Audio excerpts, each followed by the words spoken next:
আসসালামু আলাইকুম। দেশ ও দেশের বাইরে থেকে যেখান থেকে আমার ভিডিওটি দেখছেন সবাইকে আন্তরিকভাবে ধন্যবাদ। আজকে আপনাদেরকে দেখাচ্ছি এগুলো হচ্ছে চীনা হাঁসের বাচ্চা। তো এগুলোর বয়স হচ্ছে মাত্র 1 দিন। তো অনেকেই প্রশ্ন করে থাকেন বা বিভিন্ন ডিপ্রেশনে ভোগেন যারা শখ করে বাড়িতে চীনা হাঁসের বাচ্চা পালন করেন। তারা যে চীনা হাঁসের বাচ্চাকে ছোট বাচ্চাকে কি খাবার খাওয়াবেন। তো এই যে দেখেন এগুলো হচ্ছে 1 দিন বয়সী বাচ্চা। আমি এগুলোকে চাউলের ছোট ছোট দানা দিয়েছি, অর্থাৎ খুদ বলা হয় বাংলাদেশের অধিকাংশ জেলায়। সাথে একটু পানি দিয়ে দিবেন। এভাবে পানি দিলে ওরা এখান থেকে একটু একটু করে খেয়ে অভ্যাস করে নেবে। এখনও তাদের খাবারের প্রতি তেমন একটা আকর্ষণ নেই, তারপরেও দেখেন একটু একটু করে খাবে।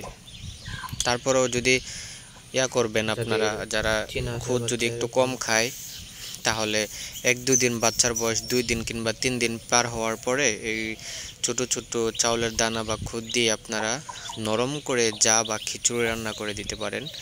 সেগুলো এরা খেয়ে নেবে। খেয়ে খেয়ে আস্তে আস্তে এভাবে ওরা বড় হতে থাকে।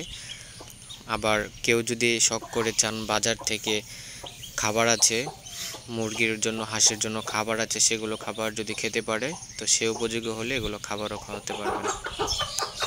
তো বেসিক্যালি এগুলো হচ্ছে আমি শখের বসে পালন করি। কিছুদিন পর পর আমার বাসায় এরকম চীনা হাঁসের বাচ্চা ফুটাই। আমার চীনা হাঁস আছে, এডাল্ট সাইজের কয়েকটা চীনা হাঁস আছে। তো আপনারা যারা চীনা হাঁসের বাচ্চা পালন করতে চান শখ করে, যদি বাচ্চার প্রয়োজন হয় আমার সাথে যোগাযোগ করতে পারবেন। এগুলো কিন্তু কারেন্টে ফুটানো বাচ্চা না, সাথে মুরগি আছে দেখতেই পাচ্ছেন, মুরগি দিয়ে ফুটিয়ে নেই। এখানে 4টা রয়েছে, আরও সাইডে বাচ্চা আছে আমার। এই মুরগি শুধু 4টাই দিছে, গরমে ডিম নষ্ট হয়ে গেছিলো। তো ভালো থাকবেন, ধন্যবাদ।